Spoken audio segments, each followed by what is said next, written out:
Presiden bisa bikin perpu ngalahkan 560 anggota DPR RI. Iya dong, kayak sekarang orang ribut undang-undang perampasan aset, korupsi. Kita semua tahu akar masalah di Indonesia semua tuh korupsi, bos. Kalau korupsi bikin perpu aja perampasan aset. Iya dong, kalau nggak mau perpu itu, kita ada Undang-Undang Nomor 7 Tahun 2006. Hasil ratifikasi Konvensi PBB melawan korupsi. Sudah ada undang-undangnya. Tanya lu orang-orang pajak, lu pernah tagih nggak pajak-pajak orang di LHKPN? Lu lihat aja tuh di KPK. Banyak pejabat, mantan pejabat, hartanya melimpah. Nyebut hibah. Kok nggak dikejar pajak? Kenapa mesti kejar pajak orang menengah? Betul. Yang kejar setengah mati. Betul banget. Ya kan menengah kayak kita nih. Listrik naik tahun depan, minyak naik, barang beras naik, semua naik. Gaji kagak naik. Lu paksa demo gaji naik nih, perusahaan nggak bisa jualan, apa lakukan? Ya PHK. PHK lebih cilaka. Ya. Nah ini tanggung nih tengah nih. Rumah nggak bisa jangkau semua. Cuma bansos saja kasih. Sebenarnya bangsa kita ini punya nurani yang baik. Ya. Kita tuh suka pakai nggak enak hati. Ini kalau semua orang bilang hitam, kalau gue bilang putih sendiri kayaknya nggak sopan. Karena kita disesatkan dari penjajah Belanda. Berbeda pendapat walaupun benar, dianggap tidak harmoni. Betul. Saya kalau lu mau tunjukin iman lu hebat, tunjukkan di perbuatan lu. Baru gua bisa lihat iman lu. Iya dong. Lu kalau ngomong iman lu hebat, tunjukkan perbuatan lu dong. Tapi orang nggak seneng ngomong kayak gitu. Ya udah, lu nggak senang ya nggak pilih, ya udah. Ya udah sekarang lu selesai lo. Kayak semua orang nggak suka gua kan. Menurut saya sih itu sangat melecehkan. Yang pertama yang dilecehkan tentu Rasulullah SAW.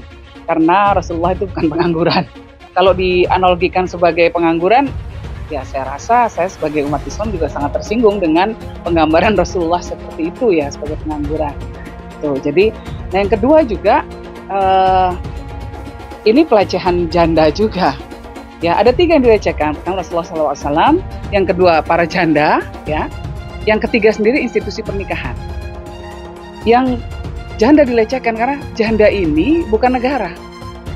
Yang harusnya mengayomi para pengangguran, memberikan pelatihan, fasilitasi agar bisa mendapatkan pekerjaan, itu negara. Bukan para janda yang harus mengayomi. Janda ya biarkan mencari kebahagiaannya sendiri. Ya kan? Kemudian mereka harus dibebani dengan cara harus menikahi pemuda pengangguran. Itu tugasnya negara mencarikan pekerjaan untuk para pemuda. Yang ketiga, institusi pernikahan sendiri. Jangan institusi pernikahan direduksi menjadi sebuah ikatan yang berlandaskan transaksi finansial. Seolah-olah kalau janda kaya menikahi pemuda pengangguran itu kan transaksional sekali sifatnya gitu. Saya rasa pernyataan-pernyataan itu sangat melecehkan sekali ya, melecehkan banyak sekali pihak menurut saya. Kondisi RK sendiri bisa dibilang sulit. Sekarang ini yang pasti jadi sumber masalah utama adalah kasus Suswono. Saat berpidato, ia menyarankan agar janda kaya menikahi pemuda pengangguran. Yang parah, ia kemudian menggunakan contoh Khadijah, yang ia gambarkan sebagai janda kaya yang sudah berusia 40 tahun, yang menikah dengan Nabi Muhammad yang waktu itu masih berusia 26 tahun dan belum menjadi Nabi. Suswono menghina Nabi Muhammad dan karenanya menghina Islam. Suswono sudah minta maaf, tapi permintaan maaf semacam itu memang tak banyak berarti. Janda kaya tolong nikahi pemuda yang nganggur.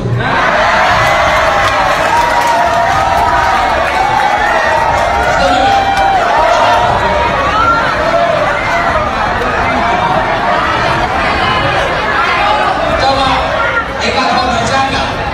Tahu Khadijah kan? Dia kan bola merah. Nikahi siapa? Yang Nabi waktu itu belum jadi Nabi. Saya menyadari bahwa pernyataan saya di forum dan di beberapa tempat yang lain telah menimbulkan kegaduhan terkait dengan pernyataan janda menikahi pemuda pengangguran. Oleh karena itu, dalam kesempatan ini saya menyatakan permintaan maaf yang sebesar-besarnya. Saya sampaikan kepada semua umat Islam ataupun orang yang merasa tersinggung, saya sampaikan mohon maaf. Tidak ada maksud saya melecehkan agama Islam atau Al-Quran. Kalian bisa lihat suasana videonya seperti apa.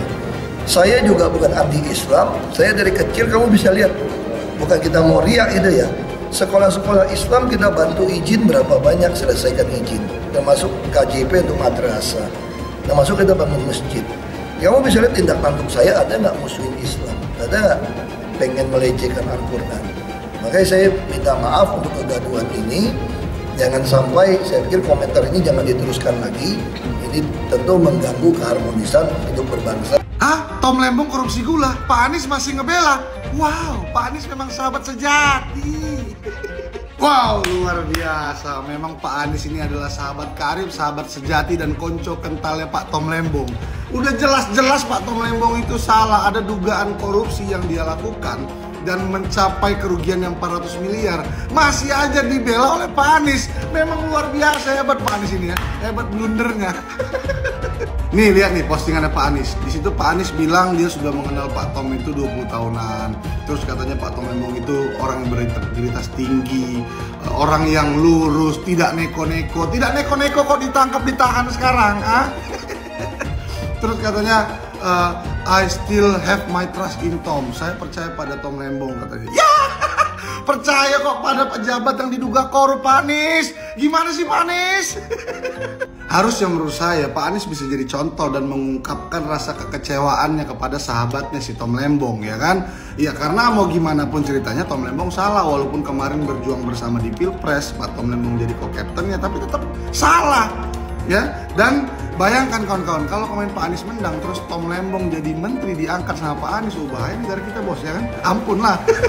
Dan terakhir kawan-kawan, untuk anak-anak abah ya, ini tolonglah kalian jangan framing, kalian buat narasi yang nggak benar ya. Katanya penangkapan Tom Lembong ini dipolitisasi. Tak, itu politisasi bos. Kejaksaan Agung ini sudah meriksa 90 saksi ya, dan bahkan sudah periksa Tom Lembong 3 kali sebelum penangkapannya. Jadi tolonglah ya, jangan kalian ngasal-ngasal ya. Oh iya, by the way, aku pengen lah jadi sahabat Pak Anies, dibelain terus. Mau salah banget, ampun pun dibelain. Yang udah jelas-jelas koruptor masih didukung dan juga diberi doa. Sakit nih orang. Dia gue kasih tahu sama lu pada ya, kalian kalau mau jadi koruptor harus berteman sama Anies Baswedan, karena ketika kalian ditangkap kalian bakalan didukung. Kalian baca nih kata-kata abah kalian untuk Tom Lembong, semuanya berkontradiksi. Tom, jangan berhenti mencintai Indonesia dan rakyatnya. Kalau lu bener-bener mencintai Indonesia dan rakyatnya, nggak mungkin lu korupsi, kocak. Sumpah gue nggak habis pikir gitu ya, hanya gara-gara berteman 20 tahun katanya. Bodoh amat, kalau temen lu koruptor ya koruptor. Bisa-bisanya seorang koruptor didukung, diberi semangat. Sakit tuh. Alhamdulillah ya Allah, engkau telah melindungi bangsa ini dari Anies Baswedan dan juga komplotannya. Tapi di sini yang kayak setelah kejadian ini merasa bersyukur gitu kan, kayak Allah benar-benar sayang kepada bangsa kita guys. Alhamdulillah banget loh, kita nggak dipimpin sama orang yang kayak gini tadi, ya menyemangati para koruptor. Saya khawatir, memang ini dari Belanda semua dipiara ini mungkin. Supaya gampang dihasut dengan politik lah, dihasut suku lah, suku berantem agama lah, sara lah, itu dipakai. Betul. Orang begitu cepat. Dan kalau ini terjadi kayak di Romawi, yang dulu itu zaman pembodohan begitu ya, yang kaya itu hanya pejabat dan tokoh agama. Lu jangan nyerang PKS, awas lu. Lu juga jangan nyerang Anies lu, awas lu. Betul. Kalau kalian bisa memaklumi, Nasdem lompat ke koalisi, PKB lompat ke koalisi. Kenapa kalian nggak bisa memaklumi kalau PKS lompat ke koalisi? Kondisinya sama. Kenapa untuk PKB kita maklum, untuk Nasdem kita maklum. Nah itu kan tersandra. Giliran PKS kita nggak maklum. Kenapa? Kita mau diadu domba, saudara. Kalau Prabowo lengserkan dia, setuju gak? Setuju gak? Dukung tidak? Takbir! Kita akan seret mereka semua untuk dijebloskan ke dalam penjara. Takbir! Setuju tidak? Setuju tidak? Enggak berkelahi aja kita adu biar dia berkelahi. Wow, akhirnya Pak Anies bikin partai guys. Akhirnya nanti dipanggil Pak Ketum Anies. Halah Pak Anies, banyak kali ceritanya. Kemarin di Pilpres Pak Anies didukung oleh partai-partai besar, Partai Nasdem, PKB, PKS. Nggak ada statement-statement menjelekkan seperti ini. Sekarang di Pilkada Jakarta nggak ada partai politik yang mau sama Pak Anies. Terus Pak Anies ngomong, partai politik mana yang sekarang tidak tersandra oleh kekuasaan? Alah, banyak kali cerita. Oh, Pak Anies ingat nggak kemarin ya, kampanye Akbar Bijis pada saat Pilpres, Pak Anies puji-puji Pak Surya Paloh. Terima kasih Bang Surya Paloh yang sudah membukakan pintu perubahan melalui jalur politik. Di saat partai-partai lain disandra oleh kekuasaan. Sekarang ketika Nasdem beralih ke Pak Prabowo, langsung semua partai tersandra katanya. Ketika diuntungkan kau puji, ketika kau tidak diuntungkan kau jelekin. Memang si Abah ini ya. Sekarang Pak Anies bilang sok-sokan mau buat partai, meyakinkan partai politik aja untuk mendukung dirinya maju di Pilkada Jakarta nggak mampu ya. Sekarang mau sok-sokan bikin partai. Bikin partai itu susah bos. Uang butuh banyak, butuh masa, butuh semua butuh manis. Bikin partai itu tidak semudah beli ciki ya, tinggal bayar dapat dari minimarket. Susah, prosesnya panjang. Ya, saran saya Pak Anies jangan bikin partai baru dari nol, susah, berat. Lebih bagus bikin negara sendiri, terus Pak Anies diangkat sama Anaba jadi presiden. Nah itu mudah, singkat, instan. Terima kasih. Saya jadi ingat ada teman saya bikin partai. Saya tanya ngapain lo bikin partai? Udah gabung yang ada aja. Saya cuma pingin dipanggil ketum gitu.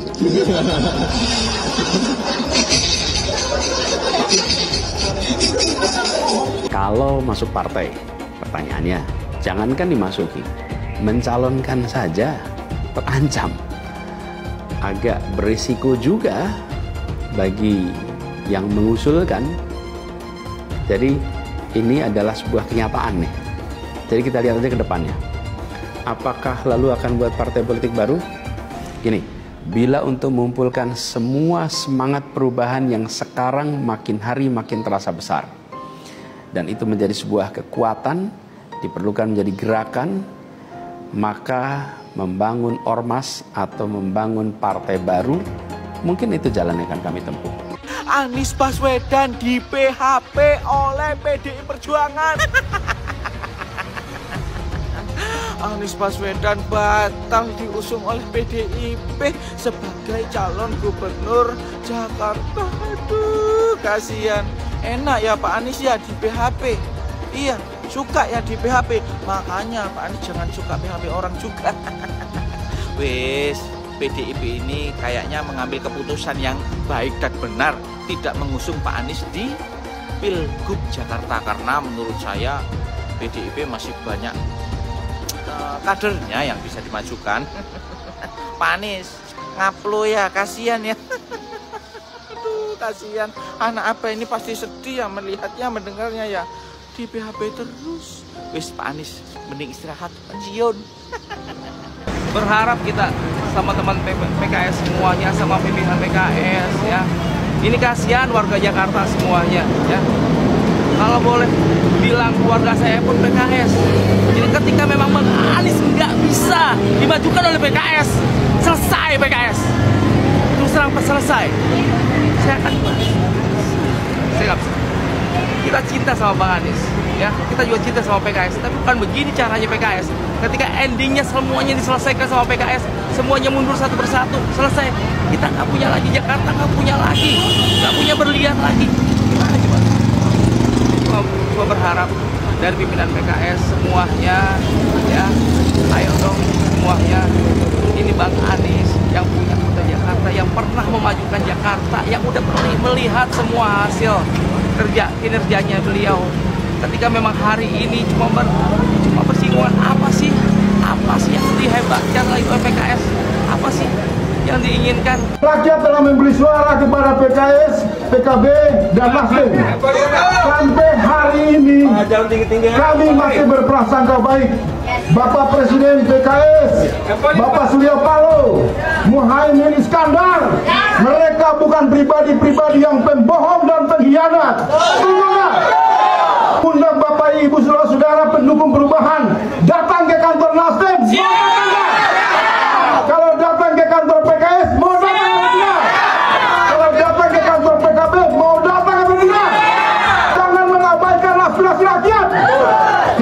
Kantor partai bisa diserbu oleh rakyat karena permufakatan jahat dengan cara-cara curang, cara-cara tulas, hanya demi mengabdi untuk melayani bocah karbitan istana. Siapa dia? Dia hanya mendapatkan 2,8%. Partainya tidak laku, tetapi para elit-elit partai menggendong bocah karbitan. Pertama Gibran, kedua Kaisang, yang tujuannya untuk membuat Anies dijegal agar tidak masuk dalam pentas pilkada. Anak-anak generasi muda ini melihat tidak ada sanksi setiap tindakan. Orang udah keluar dari penjara, udah korup, kok lebih kaya.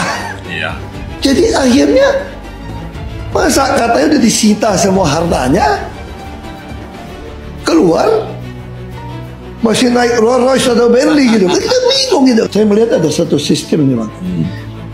Anda saya biarkan korup supaya Anda bisa saya kontrol, atau Anda saya berikan kenikmatan hidup supaya Anda lupa untuk melawan korupsi lagi gitu loh. Jadi ada dua nih. Jadi kita dibuat takut. Nah ini saya kira ya kita harus balik lagi ke soal mungkin pendidikan di rumah, keyakinan kita.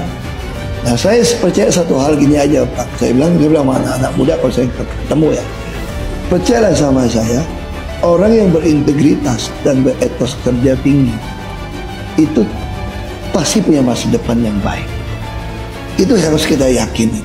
KPK yang menjadi macan ompong menghadapi Anies Baswedan. Ada apa dengan KPK sehingga dia tidak berdaya untuk mengungkap kasus Formula E dan banyak proyek-proyek siluman, proyek-proyek yang dananya di markup di Pemprov DKI. Ada apa? Kenapa KPK menjadi macan ompong di depan Anies Baswedan? Ada apa? Kabarnya dengar katanya itu Formula E itu yang makan uangnya juga rame-rame, ada juga DPRD DKI. Ya tangkaplah, ya kan? Tangkap tuh anggota-anggota DPRD DKI dan Anies Baswedan. Selesaikan Formula E itu. Tindak tegas. Cuman ya susah. Lembaga KPK-nya sendiri, oknum-oknumnya itu juga banyak maling. Itu waktu si Novel Baswedan itu menjadi penyidik KPK tuh ditawarin mau berapa tahun. Itunya di penjaranya mau berapa tahun, itu ada harganya, ya kan? Mau 2 tahun sekian, 5 tahun sekian, 10 tahun sekian, 12 tahun sekian. Kalau seumpamanya si koruptor ini tidak mau memberikan uang, ya diperberat, ya kan? Nah itulah kerjanya KPK. Semoga mau seperti apapun hebatnya, kong kali kong kejahatan yang dilakukan oleh Anies Baswedan, ya, menyalahgunakan kewenangan atau menyalahgunakan anggaran Formula E ataupun anggaran yang ada di Pemprov DKI. Ya, yakin suatu hari nanti Allah Subhanahu wa taala akan menurunkan azab yang seberat-beratnya kepada Anies Baswedan CS. Dikeluhkan orang gitu, sampah masih di mana-mana. Kalau itu kan kita betul nggak boleh sampah. Satu sungai pun kita nggak boleh sampah. Anda nggak bisa biarkan satu sampah pun berserakan. Saya kira memang ada beberapa bagian sungai yang memang tidak dikeruk. Dulu kita beli banyak sekali alat berat untuk tumbuh. Negeri ini akan dikuasai oleh Cina dengan tentara-tentaranya sudah banyak. Di Morowali bertengkar tentara Indonesia, tenaga kerja Indonesia dengan tenaga kerja Cina, yang mati anak Indonesia 100 orang. Cina cuma 1 yang ditangkap dan dipenjara, anak-anak kita tenaga kerja Indonesia. Saya menangis. Ini negeri siapa? Anakku, saudaraku, tentara, polisi, bangkitlah, sadarlah, minta pada Allah, datangkan kesadaran pada para ABRI. Kalian jangan membela yang salah. Kita memilih negeri ini, bukan Jokowi dan keluarganya. Jokowi adalah antek-antek komunis. Antek-antek komunis. Betul atau tidak? Ayahnya adalah ajudan Aidit dan ternyata sidang demi sidang mengadili tentang ijazahnya, dia tidak pernah kirimkan ijazah aslinya. Tandanya apa itu? Jadi saatnya dia harus turun, masukkan penjara, dia harus mendapatkan hukuman yang sebesar-besarnya. Dari sekian banyak penyampaian aspirasi, dari berjilid-jilid diskusi, belum ada solusi untuk negeri ini. Maka kami emak-emak atas nama aliansi masyarakat yang peduli dengan negeri ini, tidak ada jalan lain bahwa pemimpin yang rusak, pemimpin yang tidak tahu malu, hanya satu caranya, yaitu semuanya duduk di kantor DPR itu, duduk di sana, kuasai data dan minta kepada Puan Maharani untuk bukan memakzulkan Jokowi, tetapi lengserkan Jokowi, mundur Jokowi dari sebagai pemimpin. Apa gereja? Ini abang, kok saya agama Islam Betawi. Kita dibohongin selama 10 tahun, pembohong lagi. Ada apa dengan gereja, Pak? Masalahnya Jokowi di Cina banyak. Kita dibudakin zaman Soeharto, Cina lagi, jangan sampai Cina lagi. Nah, itu rasis itu. Zaman Soeharto nggak ada kecurangan, sah. Presiden, ini pembohong. Bohongin rakyat, tau nggak? Saya menentang politik identitas karena bagi saya politik identitas dengan membawa-bawa agama itu mempermainkan agama. Kepada orang banyak katanya ngajak-ngajak, kalau ikut saya masuk surga, nyoblos saya masuk surga, tidak nyoblos saya neraka, tidak berhak disalati kalau mati misalnya. Ini mempermainkan agama. Emang yang punya surga kelompoknya pendukung Pak Anies? Hah? Iya. Ngapain lama-lama di dunia? Ngapain? Kalau katanya dijamin masuk surga, yaitu Abah mengutus 1000 malaikat. 1000 malaikat. Dari 1000 malaikat, yang satu malaikat membawa 1000 malaikat. Berapa itu jumlahnya? 1 juta. Kita akan mencoblos pilihan Allah dan Rasulnya. Siapa Imam Mahdi? Profesor Dr. Anies Rashid Baswedan, itu Imam Al-Mahdi, Al-Imam Al-Mahdi 2024 memenangkan Anies Baswedan. Kenapa? Imam Mahdi semua sedunia kalau haram tidak mendukung Anies untuk Presiden Indonesia 2024, Dajjal. Kalau tidak memenang Anies Baswedan untuk Presiden 2024, Dajjal. Saya tidak mau pemimpin masa depan menyalahkan angin di kemudian hari. Anda kalau nyindir lain kali jangan pakai angin, Mas. Mau bilang lagi, jangan salahkan angin. Saya kan sampaikan soal angin ya kemarin. Angin tak ada KTP-nya. Angin itu bergerak dari sana sini. Ketika polutan yang muncul dari pembangkit listrik tenaga uap mengalir ke Jakarta, maka Jakarta punya indikator, karena itu Jakarta mengatakan ada polusi udara. Ketika anginnya bergerak ke arah Lampung, ke arah Sumatera, ke arah Laut Jawa, di sana tidak ada alat monitor. Ada orang yang bilang jangan cerita soal angin, maka dia tidak menghormati ilmu pengetahuan. Soal pembangunan yang berkelanjutan. Dia bilang di Jakarta dia udah meneruskan yang udah baik. Lu jangan percaya ya, itu ngibul. Faktanya nggak seperti itu loh. Belum lagi nih, program penanggulangan banjir. Jadi di daerah Jakarta itu ada daerah yang sebelumnya udah bebas banjir. Pas Anies mimpin, kok bisa-bisanya daerah itu banjir lagi? Gimana nggak banjir kalau kalinya udah nggak pernah dikeruk sama dibersihin, Pak? Kalau soal Jakarta, gue bisa bicara banyak deh. Jadi gue saksi bobroknya kepemimpinan Anies di Jakarta. Dan gue bisa pastiin, omongan manisnya Anies soal apa yang dia lakukan waktu mimpin Jakarta itu banyak ngibulnya. Bapak Politik Identitas Indonesia Anies Baswedan, Bapak Intoleransi Indonesia Anies Baswedan. Jangan lupakan, jangan terlena, jangan sampai dia pecahkan kita dengan dagangan ayat dan mayatnya. Air itu turun dari langit, turunnya ke atap rumah langsung sumur bor, bukan ke sungai dan ke laut. DKI yang kita harapkan, Anies Baswedan yang begitu jelas Islamnya, 4 tahun 8 bulan jadi gubernur. Mana peraturan pergub saja yang melarang miras? Mana perda Islam apalagi? Yang akhirnya tidak berani juga menegakkan hukum Islam. Banjir tetap banjir, macet tetap macet. kriminalitas Jakarta. Anda tahu 2 menit sekali terjadi pencurian. Sekarang orang sedang euforia, dia mau dicapreskan. Bagaimana umat terjebak lagi, bodoh lagi, masuk lagi. Kalau misalnya memang Anies itu mau maju dan dia tekad mau menegakkan hukum Islam dan menyatakan perlawanan, saya setuju.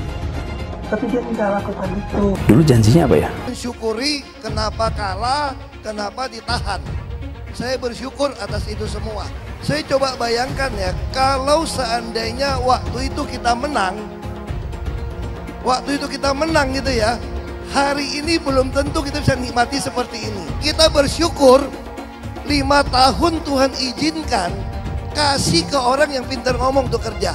Coba kalau kita bayangkan gitu ya, kalau kemarin saya masih jadi gubernur, ini saya udah turun ini. Tapi yang pintar ngomong itu dikira orang hebat kan? Ini lebih berbahaya tahun 2024, langsung ketahuan karakternya. Langsung ketahuan itu. Di saya juga ada kutipan Pak di kamar saya Pak. Tulisannya, Jakarta telah mengambil keputusan yang fatal. Dan ini aneh, betul-betul aneh. Ini bukan kampanye, tapi saya sampaikan sini. Di satu sisi menyiapkan jalur-jalur air untuk dikirim ke laut, di sisi lain di lautnya dipasang dengan pulau reklamasi. Tinggal tunggu waktu jadi rob, air balik. Dan ini melawan sunatullah. Kenapa? Air itu turun dari langit ke bumi, bukan ke laut. Harusnya dimasukkan ke dalam bumi, masukkan tanah. Di seluruh dunia air jatuh itu dimasukkan ke tanah. Bukan dialirkan pakai gorong-gorong raksasa ke laut. Jakarta telah mengambil keputusan yang fatal. Bukan banjir, itu memang parkir air. Bukan banjir, itu memang parkir air. Penjajahan di depan mata itu di Jakarta. Di tempat lain penjajahan mungkin terasa jauh, tapi di Jakarta, bagi orang Jakarta, yang namanya kolonialisme itu di depan mata, dirasakan sehari-hari. Dulu kita semua pribumi ditindas dan dikalahkan. Kini telah merdeka, kini saatnya kita menjadi tuan rumah di negeri sendiri.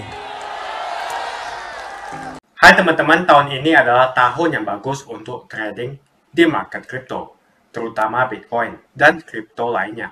Teman-teman bisa gunakan kesempatan ini untuk mencari cuan dengan trading di market kripto. Untuk trading, teman-teman cukup registrasi dengan menggunakan link di kolom deskripsi, lalu deposit, tentukan apa yang ingin kalian tradingkan, lalu tekan tombol buy. Sesimpel itu. Jika ada pertanyaan, teman-teman bisa hubungi WhatsApp di kolom deskripsi. Saya juga mau mengajak teman-teman untuk bergabung di komunitas trading yang ada di kolom deskripsi. Di sana saya akan memberikan sinyal trading yang bisa teman-teman ikuti. Seperti biasa, kalau kamu suka dengan video ini, jangan lupa komen, klik like, dan subscribe. Tuntas sudah pilkada di banyak daerah. Pilkada paling sensasional di Jakarta dimenangkan oleh pasangan Pramono Anung dan Rano Karno. Kenapa saya bilang sensasional? Karena Jakarta adalah pusat perhatian nasional. Dan di Jakarta juga dipertontonkan secara nasional bagaimana PDI Perjuangan berjuang sendirian melawan seluruh partai yang berkoalisi dengan nama Kim Plus yang mengusung pasangan Ridwan Kamil dan Suswono dari PKS. PDI Perjuangan menang. Selama ini memang hanya PDI Perjuanganlah yang tidak mau bergabung di dalam Kim Plus, dan ini berbahaya buat koalisi partai besar itu. Sejak ide presiden 3 periode, juga perpanjangan jabatan presiden yang diinisiasi oleh mantan Presiden Jokowi, hanya PDI Perjuanganlah yang menolak mentah-mentah sehingga partai itu akhirnya dikucilkan.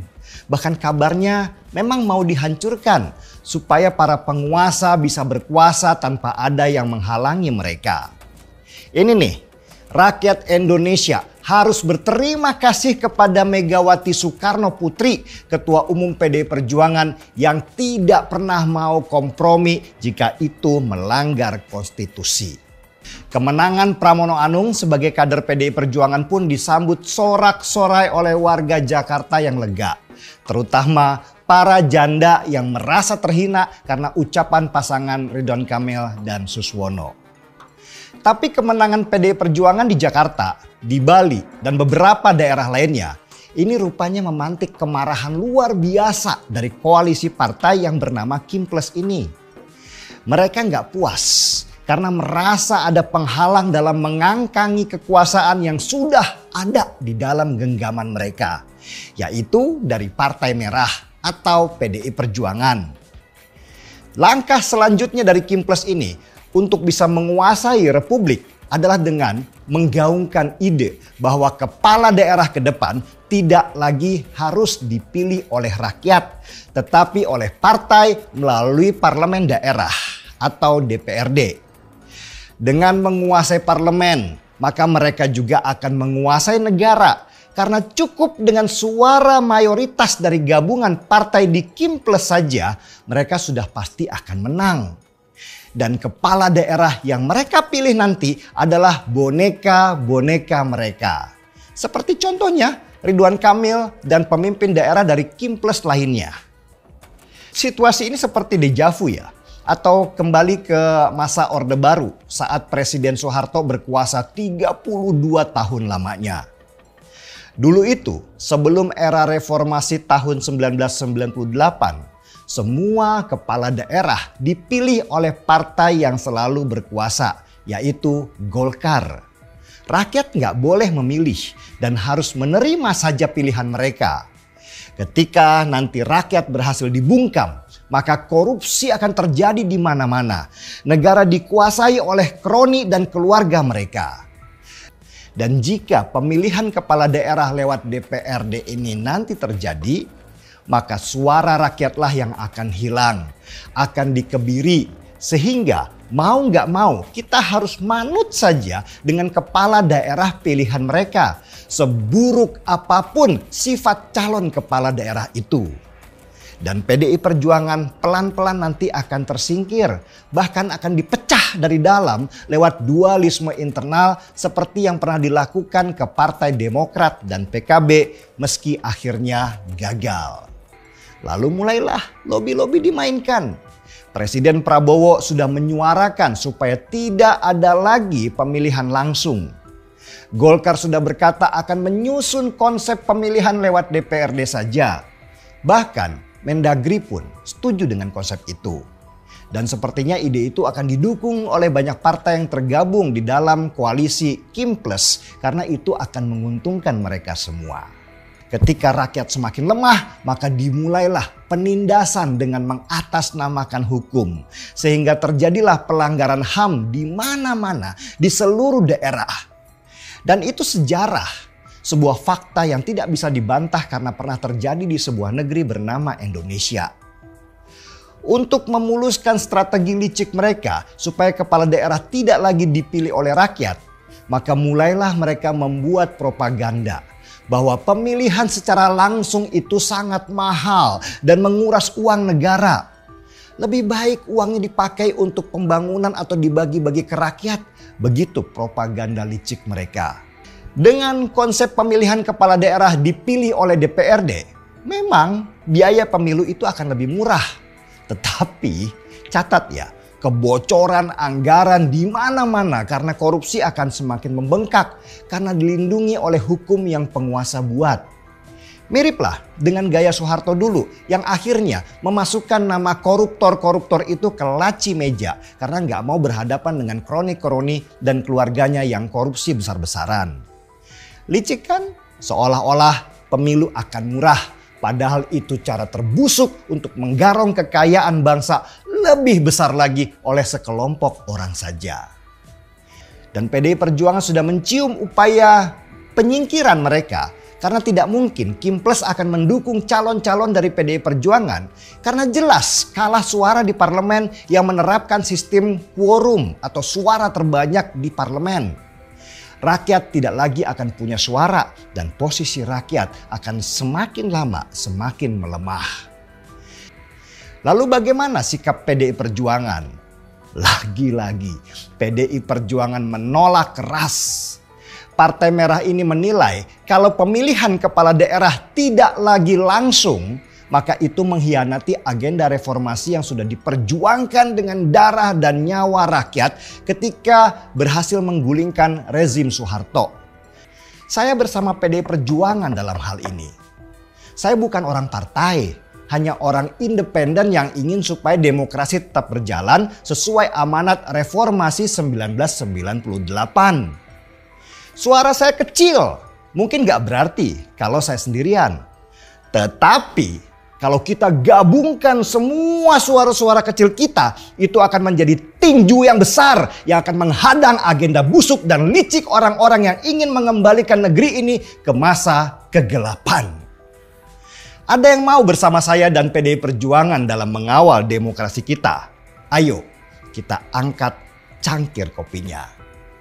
Jadi apa yang harus rakyat lakukan dengan rencana Kimples supaya pilkada hanya di meja anggota DPRD saja? Sudah jelas, lawan. PDI Perjuangan jelas tidak akan bisa melawan sendirian. Karena kalau rencana busuk itu dihadirkan di DPR RI, maka PDI Perjuangan pasti akan kalah.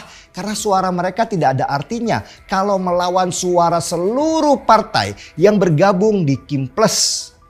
Kalau PDI Perjuangan kalah, maka kita akan kembali mundur ke era Orde Baru di mana rakyat tidak lagi punya suara dan akan menjadi kelompok yang paling lemah untuk dimanipulasi, dirampok, ditindas, bahkan akan dikorbankan dengan segala kenaikan harga dan pajak yang hanya memperkaya para pejabat, penguasa, dan kroni-kroni mereka. Sudah barang pasti, Anies tidak akan melanjutkan program-program Jokowi. Semisalnya Anies menang, maka Ibu Kota Baru atau IKN nggak akan jalan. Pembangunan akan di-stop. Legasi Jokowi akan hancur.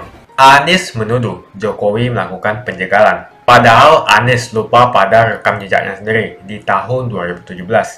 Di mana Anies melakukan penjagalan terhadap Ahok. Semua cara dilakukan, termasuk melakukan politik identitas berbasis agama. Sampai-sampai menggunakan kelompok FPI, HTI, dan kelompok intoleran lainnya. Anies Baswedan sampai nekat berkoalisi dengan ormas preman berjubah agama. Kita bisa melihat rekam jejak Anies saat menjabat di Jakarta selama 5 tahun. Tidak ada satupun janji yang dipenuhi dan tidak ada kinerja yang bisa dibanggakan. Dari DP 0%, OKOC, kelebihan bayar, Formula E, banjir, sumur resapan, jalan rusak, dan gonta-ganti nama jalan. Diketahui Anies pun masih berhutang 100 miliar kepada Sandiaga Uno. Dan sampai saat ini belum dibayarkan. Untuk jadi gubernur saja, Anies sampai berhutang 100 miliar kepada Sandiaga Uno. Dan belum dibayarkan. Apalagi jadi presiden. Berapa triliun yang akan Anies hutangkan? Dan bagaimana Anies bisa membayar utang triliunan itu? Apakah Indonesia siap untuk dijual? Jika Anies menang, maka FPI dan HTI, Ormas Khilafah, akan kembali. Apa kita mau Pancasila diganti oleh Khilafah? Bagian Indonesia Timur yang mayoritas non-muslim pasti tidak akan setuju dengan khilafah. Mungkin Indonesia akan bubar jika Anies memimpin. Perkataan Ahok sudah terbukti dan Jakarta sudah menjadi korban. Jangan biarkan Indonesia menjadi korban kibulan Anies Baswedan. Begitu saja opini saya tentang Anies Baswedan. Bagaimana opini kalian? Tuliskan di kolom komentar. Pastikan kalian semua menekan like di video ini. Dan jangan lupa bagikan video ini ke teman dan family Anda supaya mereka semua mengetahui tentang informasi ini. Tekan tombol subscribe dan bunyikan lonceng notifikasi supaya kamu tidak ketinggalan.